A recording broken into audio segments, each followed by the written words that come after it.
4th, 1989, 24-year-old Patty Stallings stood on the porch of her home in Hillsborough, Missouri, which is a suburb of St. Louis. She and her husband, 27-year-old David, had recently purchased this house, which overlooked Lake Wawanoka. That night, they could actually see the local Independence Day fireworks show right from their front porch. However, instead of looking up at the fireworks, both of them were just admiring their 4-month-old son, Ryan, who cooed as Patty cradled him in her arms. A sense of gratitude washed over Patty as she locked eyes with her husband. She couldn't believe how much her life had changed in just a few short years. As a teenager, she'd lived on the streets, with nothing of her own and no one to protect her. In her early 20s, she had gotten a job at a convenience store, a 7-Eleven, hoping to turn her life around. But things hadn't really changed until 3 years ago, in 1986, when she had met her future husband David, who worked as a professional plate engraver. He and Patty had clicked right away, and they got married in 1988 and were soon able to purchase this dream home, the small lake house with white trim and a nice front porch. Because of her husband, Patty was the happiest she had ever been in her entire life. As the fireworks continued to illuminate the night sky, Patty looked back down at her baby's peaceful face tucked up against her chest. But then, out of nowhere, her baby, Ryan, vomited all over Patty's shirt, way more than how much babies usually spit up. But Patty wasn't too concerned. Ryan had suffered from digestive problems since he was just 2 weeks old, and his doctors had assured her as long as he was gaining weight, he was okay. And Ryan was hitting all of his weight benchmarks, so Patty trusted he would be okay. But still, when Patty went inside to get changed, and also to change the baby, she wanted to make sure Ryan didn't appear sick. He didn't seem fussy or uncomfortable, and he smiled and cooed at her as she changed him into a fresh onesie, and so Patty figured everything must still be fine. So she finished dressing her baby, then she changed her own clothes, and then the pair went back outside to enjoy the rest of the fireworks with David. 5 days later, Patty woke up in her large, sunny bedroom feeling unusually well-rested. She rolled over in bed to find the other side was empty. David had already left for work. She checked the clock on her nightstand and saw that it was almost 9 a.m. She'd slept in longer than usual. She listened for the sounds of her son crying for breakfast, but the house was silent. But Patty didn't think much of it. She was actually thankful to have such a nice, quiet, slow morning for once. Patty made her way into the kitchen, she brewed a cup of coffee, and then sat down on the couch. She spent a moment enjoying the peace and quiet, but after a few minutes passed, she started feeling uneasy. It wasn't normal for her baby to sleep this late. And so Patty tiptoed into the nursery, and she found her son lying in his crib, but he wasn't asleep. His eyes were wide open in a glassy stare, his lips were pressed tightly shut, and his chest rose and fell way too fast, like he was having trouble catching his breath. Patty's stomach dropped. She'd never seen her son look so sick before. She lifted his limp body out of the crib, and almost immediately, Ryan began vomiting almost uncontrollably. Patty was so scared she began shaking. Still carrying her baby, she ran into the living room. She grabbed the phone, but she didn't call 911. She lived far from the hospital and knew that waiting for an ambulance would waste time Ryan probably didn't have. She knew it would be faster just to take him to the hospital herself. So she called the St. Louis Children's Hospital and told the operator she was on her way.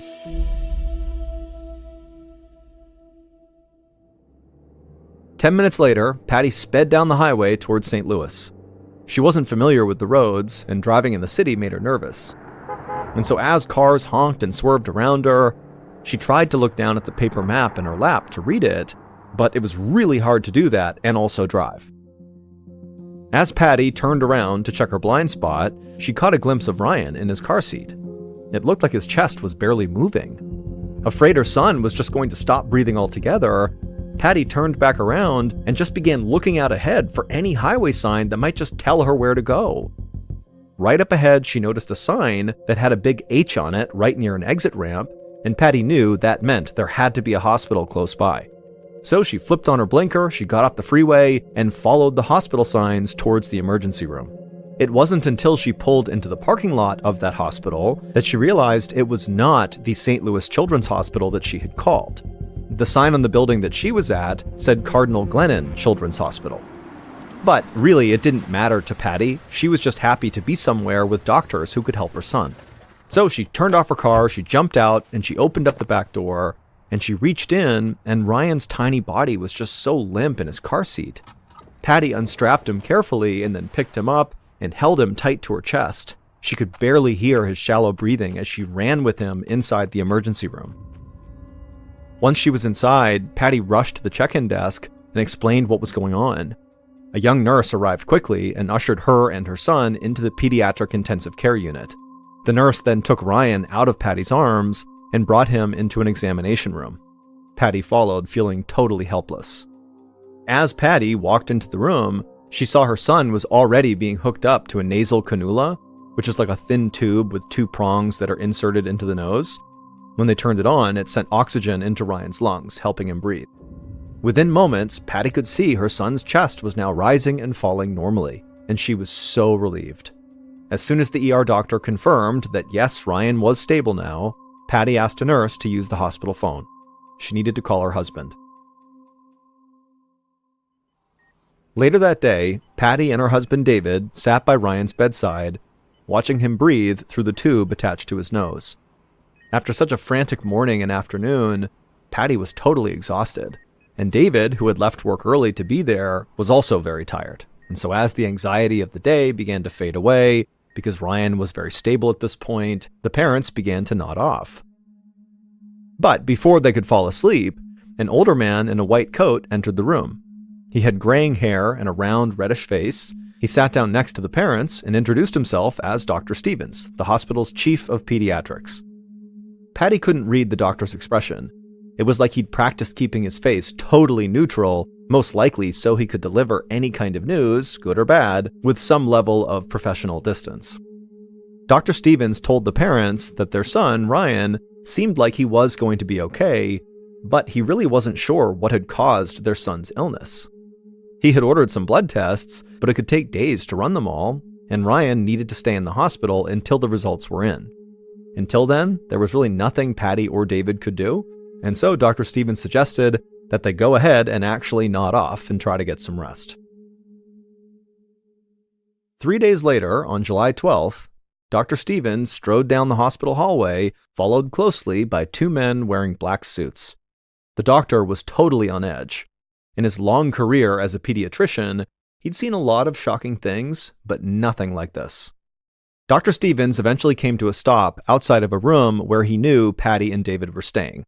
Ryan was not in the room with them. This was a room just for the parents. Dr. Stevens turned around and told the 2 men in suits to please wait in the hall for a second so that he, the doctor, could go in first and speak to the couple. The 2 men in suits nodded and stayed put, and Dr. Stevens, he took a deep breath, turned around, and then knocked on the door, but then before waiting for an answer, he just opened it up and went inside. Patty and David were sitting on the bed inside the room, looking tired but also hopeful. Dr. Stevens immediately told them that he had good news. Their baby, Ryan, was going to be okay. Dr. Stevens watched relief wash over both parents, and then Patty asked the doctor, when could they see their son? Dr. Stevens paused. He knew what he was about to say next was going to start a very difficult conversation. He explained that Ryan's diagnosis, while not fatal, was still very serious and deeply concerning. According to lab reports, Ryan had high levels of ethylene glycol in his system, and ethylene glycol was one of the main ingredients in antifreeze. It was extremely toxic if consumed, and there was no way a baby of Ryan's age could ingest antifreeze on his own. He couldn't even crawl yet. Dr. Stevens paused to gauge Patty and David's reaction, looking for any signs of guilt or panic, but their faces were blank with confusion. So Dr. Stevens continued, being very careful to keep his tone detached as he made his meaning crystal clear. There is only one way Ryan could have antifreeze in his system, and that would be if someone deliberately fed it to him. In short, he was telling the parents that their child had been intentionally poisoned, and Patty and David were the main suspects. Dr. Stevens watched the parents closely as they finally registered what he was saying. Their eyes went wide and their mouths fell open. He half expected them to begin protesting, but they actually just didn't say anything at all. They just stood there, stunned. Then Dr. Stevens walked over to the door and rested his hand on the doorknob, and then he told the parents that, given the circumstances, he had contacted both the Missouri Division of Family Services and the police. Then Dr. Stevens opened the door to reveal the two men in suits. They were detectives with the St. Louis Police Department, and they were here to interview Patty and David. The little room fell silent as Dr. Stevens watched Patty and David stand up and follow the two detectives down the hallway towards two rooms where each parent would be interviewed separately. 9 days later, Patty stood at her son's bedside in the Cardinal Glennon Children's Hospital. Ryan smiled up at her with no breathing tubes in the way. He cooed and grabbed at the air. Patty wanted to reach down and pick him up, but she was too anxious. Two nurses stood in the corner of the room like guards, watching her every move. When the detectives had interviewed her the previous week, they'd asked her a lot of invasive questions about her marriage and her baby. They kept repeating that either she or her husband must have poisoned Ryan. The whole thing just felt like some sick joke. Patty insisted she was innocent. She had no idea how her son ended up with antifreeze in his system, but she knew she and David were not to blame. The police did eventually let them go, and they'd spent every night at the hospital since then, but still, every time Patty left her room, she could feel the staff looking at her with intense suspicion. Patty turned and made eye contact with one of the nurses standing in the corner of the room. Patty asked if she could hold her baby. The nurse hesitated and then said, "Yes, you can." Patty reached down, but before she could pick Ryan up, Dr. Stevens came into the room. Patty instinctively pulled her arms back. She'd felt like she'd been caught doing something wrong, even though all she really wanted to do was just hold her baby. Dr. Stevens came over to Ryan's bedside and took a look at him. Patty knew her son had been improving, but she was still kind of surprised when Dr. Stevens said Ryan was healthy enough to leave the hospital. Patty broke into a huge smile at this news. She'd been so confused and anxious, but now her son was healthy again. The police hadn't arrested her and her husband. It sounded like everything was going to be okay. But then she saw the doctor's expression shift. He explained that Ryan was being released from the hospital, but he was not going home with Patty and David. The police investigation was still ongoing, and until they knew more, Dr. Stevens had to release Ryan into the custody of the state. Ryan was going to be placed in foster care. Patty was stunned and heartsick. She'd assumed once Ryan got better, they'd be able to move on. But now she realized this problem was going to be much bigger and go on much longer than she'd anticipated. But more than anything else, she was just worried about some stranger taking her baby home. She had no way of knowing if the foster family would actually take good care of him. Patty wanted to scream, but looking at Dr. Stevens' face, she knew it wouldn't make any difference. So she turned away from the doctor and sat down next to Ryan's hospital bed, saying she wouldn't leave his side until she absolutely had to. 6 weeks later, Patty, David, and David's parents arrived at a state-sponsored childcare facility in St. Louis for a visit with baby Ryan. Ever since they'd left the hospital, Patty and her husband had been attending these meetings every Thursday. Patty was excited to see her son, but she was frustrated that the police investigation still was not over. As long as the police were still looking into Ryan's case, she couldn't bring him home. And so the only time she got with her son were these 1-hour-long meetings just once per week. Ryan's foster parents would drop him off at the childcare facility and then pick him up as soon as Patty and David left. To Patty, the whole situation felt ludicrous and backwards, but at the same time, she would much rather spend just an hour with her son each week than no time at all. Patty, David, and David's parents entered the building, and right away, a social worker met them at the door, and she was holding Ryan. Patty's heart leapt when she saw her son. He looked healthy and he smiled as soon as he saw her. Patty reached out and took him from the social worker's arms and carried him down the hallway into a small playroom. The social worker followed the family inside to supervise their visit. For the next hour, Patty, David, and David's parents showered baby Ryan with attention. For Patty, it was bittersweet. They should have been doing these things at their home, not in some facility. When the hour was almost up, David's parents got up to leave. David offered to walk them to their car, and the social worker went along too. They all left the room, and Patty was suddenly alone with her son for the first time in 6 weeks. Suddenly, Ryan began crying. Patty knew he must be hungry, and his foster parents had left a bag for him, so she checked inside of it and found a bottle of formula. She took it out, cradled Ryan in her arms, and began feeding it to him. Patty gazed down at her son, who looked totally content drinking out of his bottle. She held on to hope that she would have him back home soon, and this entire situation would just be over. 3 days after the visit, Patty and David were sitting on their porch looking out across the lake when a police cruiser pulled up in front of their house. 2 officers stepped out, walked up, and announced that they had a warrant. They were there to search their home. Patty could see that her husband was about to protest, but she nudged him, basically saying, "Be quiet, let this happen." At this point, she didn't care what the police did, and the sooner they finished their investigation, the sooner they would realize the parents had done nothing and Ryan could come home. And so while the detectives searched their house, Patty and David just sat together on the porch, not really saying anything. There wasn't anything to say. They both just wanted this to be over. After about an hour, Patty heard the officer's footsteps coming towards the front door. She turned to look at them and saw that they were carrying a large paper bag with the word evidence printed on the front. Before Patty could even say anything, they told her she was under arrest. She stared at them, frozen in shock. Beside her, David stood up out of his chair. He told the officers they can't be serious. But the detectives assured him they were. They said there were a lot of things that Patty and David didn't know. That very morning, Ryan's foster parents had to take him to the Cardinal Glennon Children's Hospital. Once again, he was suffering from symptoms of antifreeze poisoning. When police spoke to his foster parents, they learned that Patty had been left alone with him during their last visit, and she had fed him a bottle of formula. Forensic analysts tested the bottle and found traces of antifreeze inside. Plus, the detectives had just discovered an open gallon-sized jug of antifreeze in Patty and David's basement. Patty was floored. She couldn't even process what they'd said about Ryan's bottle and the antifreeze in their basement. She was just too focused on the fact that her baby was sick again and back at the hospital.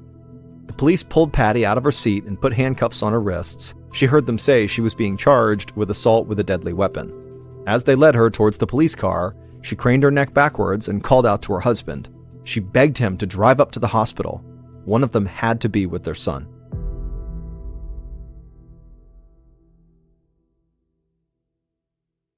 "4 days after his wife was arrested, David shifted in his chair in the waiting room of the Cardinal Glennon Children's Hospital.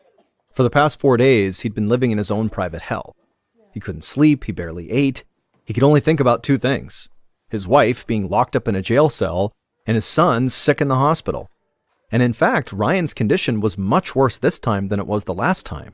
This time, he was not getting better, and in fact, the doctors had placed him on life support.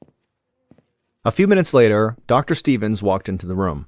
The doctor's face, which was usually professional and emotionless, was now drawn. David asked what was going on, and Dr. Stevens couldn't help himself, and he just let out this long sigh. Then the doctor explained that despite everything the hospital had tried, his baby Ryan was not getting better. The poison had damaged his organs beyond repair, and there was no chance he would recover. Dr. Stevens told David that if he was religious, that he should think about contacting a minister to baptize his baby Ryan before it was too late. The little boy was very likely not going to make it. These words hit David like a punch. The grief was so immediately overwhelming that he could physically feel it in his chest. But the worst part was, he still didn't understand how this was even happening. David could barely speak, but he managed to whisper out that his wife really needed to be here. Then David just ran to the waiting room payphone, and after calling the jail where Patty was being held, and then also the local courthouse, David ended up talking to the judge in charge of Patty's case. And David begged the judge to please release his wife so she could at least come to the hospital and be with her child during his final moments. David assumed the judge would have at least some sympathy for their situation, so he was surprised when, without the slightest hesitation, the judge said no. He called Patty a baby killer and refused to let her anywhere near her son. At this point, David's grief turned into rage. He slammed the phone down and crumpled into his chair. In the span of only 2 months, his perfect life had fallen apart. But despite what the police and the judge said, he knew Patty was innocent. She adored their son. There had to be a better explanation for what was going on. David took a deep, shuddering breath and then turned to see Dr. Stevens standing there. In a soft voice, the doctor said they needed David's permission to disconnect Ryan from his life support machine. David asked if there was absolutely anything else they could try, but Dr. Stevens just shook his head and said no. And so, with no other options, David did give his permission. That same afternoon, David went into Ryan's room in the intensive care unit, and he choked back tears as a minister baptized his son. And then at around 5 p.m. on September 7th, 1989, David held Ryan as the doctors turned off his life support. David would sit there cradling his baby until his baby slowly passed away. A few hours later, David had to make one of the most difficult phone calls of his entire life. He had to call Patty in jail to tell her that her son was dead. When Patty heard the news, it was like the whole world just faded away. All she could hear was David's voice, explaining how he'd tried to convince the judge to let her come to the hospital, but he'd refused. David swore he'd done everything he could. He was scraping up money from relatives to hire a good lawyer. He promised he would get her out of jail as soon as he could. And then, for at least a full minute, Patty and David just stayed on the phone, saying nothing to each other. As the white cinder block walls of the jail's call center came back into focus, Patty saw the guard tap his wrist, letting her know her time was up. Patty told David she had to go, and then she hung up the phone and followed the guard out of the room, feeling totally numb. The next morning, Patty awoke to see a gruff-looking police deputy standing right outside the bars of her cell. He was there to give her even more bad news. Because her son had passed away, her charges were now being upgraded. In addition to assault with a deadly weapon, she was now being accused of first-degree murder. Patty grabbed a pillow and put it over her face. She felt like she'd been dragged into an alternate universe. She just couldn't understand how any of this could be real. The following month, in October, Patty sat on a plastic chair inside of the jail doctor's office. Across from her was a young physician who looked like he'd rather be anywhere else in the world right now. And frankly, Patty felt the same way. She told the doctor she'd been feeling overwhelmed. Her hair was falling out, she was gaining weight, and she wasn't menstruating. At first, she just assumed that the stress of this horrible situation she was in was making her physically sick. But now, she was beginning to think it actually might be more than that. The doctor did not seem very sympathetic, but he did run a few tests, including collecting blood and urine samples. And while he waited for test results, she went back to her cell. A few hours later, the doctor came by to deliver the news. It turned out Patty was pregnant. 4 months later, in February of 1990, Patty gripped the sides of her hospital bed, her knuckles turning white from the pain of her latest contraction. When she'd gone into labor, she was transferred from the jail to a nearby emergency room. Patty was in a lot of pain from all the contractions, but mostly she was just feeling frustrated and angry because here she was, giving birth to her second child, and her husband was not even allowed to be there. And also, on top of that, she was grieving the loss of her first child.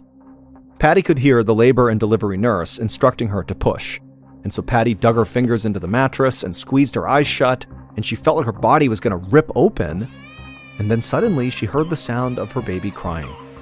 The nurse lifted up the newborn, and with a smile, she announced that it was a boy. Patty softened her grip on the bed. Still out of breath, she said that she and her husband had already decided on a name. David Jr., or DJ for short. Patty reached out for her child, and the nurse handed the baby over to her, and Patty held her newborn son tight against her chest. But her joy only lasted a few moments, because before long, the nurse gave Patty a very sympathetic expression, and then reached in and grabbed DJ, and then took DJ out of the room. Patty had known this was going to happen. She'd been told that, just like Ryan, DJ would be placed directly into state custody. Now she hadn't just lost one child, she'd lost two. Patty rolled over in her bed, sobbing. 2 weeks after giving birth to DJ, Patty sat in the jail's call center with a phone pressed against her ear. David had called to talk to her, and his voice was tight with concern. He said it was about DJ. Patty didn't think she could handle any more bad news, but she asked her husband, what was wrong. and he said DJ's foster parents had to take him to the St. Louis Children's Hospital that morning. Doctors said he was going to be okay, but he was extremely sick. At the thought of her youngest son being in the hospital, just like Ryan had been, Patty felt a knot rise in her throat. She asked David what kind of symptoms DJ had and if the doctors had diagnosed him with anything specific. And as David started listing off all of DJ's issues, Patty had an idea. She told her husband she had to go. She needed to call her lawyer before her phone time was up. David had managed to collect enough money from his family to hire an attorney for Patty. Since then, she and this lawyer had been preparing for her upcoming murder trial. And in her experience so far, the lawyer tended to be very busy and somewhat difficult to reach. Patty dialed her attorney's number. The phone rang so long she was worried he wouldn't answer, but finally he did pick up. But he sounded breathless and overwhelmed as usual. Patty knew this lawyer had a lot of cases to deal with, but for now, she really needed him to listen. Patty had a theory that she thought would prove her innocence, that she never gave Ryan antifreeze. The lawyer listened to this theory and then afterwards promised to do whatever he could. Patty thanked him and then hung up the phone. When she stood up, Patty actually felt pretty good. She was actually looking forward to her trial, which was scheduled for early 1991. It would be her chance to prove her innocence, bring DJ home, and put this horrible series of events in the past. About a year later, in early 1991, so January 31st, David sat in a quiet courtroom gallery, anxiously watching as 12 jurors re-entered the room. After 3 days of trial and 10 hours of deliberation, the jurors had finally reached a verdict on whether or not Patty was guilty of murdering her son Ryan. David tried to stay positive, but honestly, he did not feel very optimistic. The prosecution had been led by a tall, imposing man named George McElroy. He was the lead prosecutor in Jefferson County, Missouri, and he had presented an overwhelming amount of evidence against Patty. The prosecution's witnesses had testified that antifreeze had been found in Ryan's blood twice. The results were confirmed by 2 different laboratories using 2 different diagnostic methods. Plus, analysts had found traces of ethylene glycol in Ryan's bottle, and also an open container of antifreeze inside of David and Patty's house. All through the trial, David had anxiously waited for Patty's lawyer to present Patty's theory, the one she thought could prove her innocence. The lawyer had tried to make an argument for it, but he didn't call an expert witness to testify. So the judge wouldn't allow it into evidence, and the jury wasn't allowed to consider Patty's theory. David had been furious. It wasn't easy to pay for this lawyer, and now he felt like the lawyer had kind of failed and Patty's defense had been a total disaster. But there was nothing David could do now. The jurors sat down in the courtroom, and the jury foreman approached a microphone. David tapped his foot anxiously as he saw his wife at the front of the room, standing up, getting ready to hear what this foreperson had to say. Then David heard the foreman's voice through the courthouse speakers. But as the foreman read the verdict, it was like David's brain couldn't process what he was hearing. The jury had found Patty guilty of first-degree murder. After the verdict was read, David saw Patty collapse back into her chair. He couldn't see her face from his seat. All he saw were 2 policemen immediately handcuffing her and leading her out of the courtroom. David dropped his head into his hands, feeling a mixture of fury and despair. No matter what the prosecution had said, David did not have a shred of doubt about his wife's innocence. A week later, David was at home when he received a call from Patty's attorney. He was calling about Patty's sentence. She had just been sentenced to life in prison without the possibility of parole. David was crushed. He hung up the phone and started pacing back and forth across his living room, trying to think of some way he could fix this, but he just couldn't think of anything. 4 months after Patty's trial, in May of 1991, David sat in his living room alone. He looked out the window that faced their front yard, and he remembered that night, almost 2 years ago, when he and his wife were holding Ryan and watching the fireworks. Patty said she couldn't believe how much her life had changed since they had met, and David couldn't believe how much more it had changed since then. Their first child had died, their second child, DJ, was still living with a foster family, and just like when Ryan was in foster care, David was only allowed to visit DJ once a week for 1 hour. But David still hoped he could find a way to bring his family back together. David picked up the remote and turned on the TV and changed the channel to NBC. In just a few minutes, the program he was waiting for would come on. He had promised himself he would find a way to make things right again. Ever since Patty's verdict, he'd been working to get as much publicity as possible. He'd even convinced the producers of a hugely successful television show to cover Patty's story. And as the clock hit 8 p.m., the opening credits of Unsolved Mysteries, the TV show, began. David saw his wife's face on the television, followed by pictures of baby Ryan. The narrator began their story, and David leaned back in his chair. He'd done everything he could. Now he just had to hope for the best. At the same time this show was playing, across town, a geneticist and pediatrician named Dr. William Sly sat at home in his easy chair watching the same Unsolved Mysteries broadcast. As he saw pictures of baby Ryan and listened to interviews with Patty, the doctor found himself totally hooked into this story. He also thought he might be able to help David and Patty. Dr. Sly was the chairman of St. Louis University's Department of Biochemistry. When he heard Patty explain her theory of why she was innocent on this show, the same theory her lawyer did not present at her trial, Dr. Sly thought it made sense. And if Patty's theory really was true, then Patty really had been wrongly convicted. The next morning, when Dr. Sly arrived at work at his university laboratory, he pulled one of his colleagues aside, Dr. James Shoemaker, to tell him about Patty's theory. But when Dr. Shoemaker heard Patty's name, he stopped in his tracks. He said he'd heard about the case over a year ago, in April of 1990. He also thought Patty's theory sounded viable, so he'd reached out to one of the laboratories that tested Ryan's blood. He'd requested copies of all their lab reports, as well as any samples of Ryan's blood that they still had on hand. Back then, Dr. Shoemaker had done his own analysis, and his results didn't exactly match the ones that one of the laboratories that tested Ryan's blood had come up with. At the time, Dr. Shoemaker didn't know what to do with this information, but he still had all the paperwork in his office. Dr. Sly's heartbeat quickened. He told his colleague he needed to see those lab results right now. The two doctors raced down the hallway to Dr. Shoemaker's office. Dr. Sly anxiously looked on as his colleague rifled through a stack of papers on his desk. Dr. Shoemaker grabbed a few sheets and held them out. Dr. Sly picked up the documents and started scanning through them. And as he compared the original lab results with Dr. Shoemaker's analysis, Dr. Sly's jaw dropped. He asked Dr. Shoemaker for a piece of paper and a pen. He needed to write a letter to the county prosecutor. 4 months later, in September of 1991, County Prosecutor George McElroy stood in front of a huge crowd of reporters and a cameraman. He looked to his right and he saw Patty and David standing beside them. Both of them had totally stoic expressions on their faces. Prosecutor McElroy straightened his jacket nervously. This was the most important and most embarrassing press conference of his career. He leaned close to the microphone and announced that he'd done something unprecedented. He had asked the county circuit judge to dismiss the murder charges against Patty Stallings. He said after reading Dr. Sly's letter and consulting with another independent medical expert, he was finally convinced of Patty's theory. She'd been right all along. Baby Ryan didn't die from antifreeze poisoning.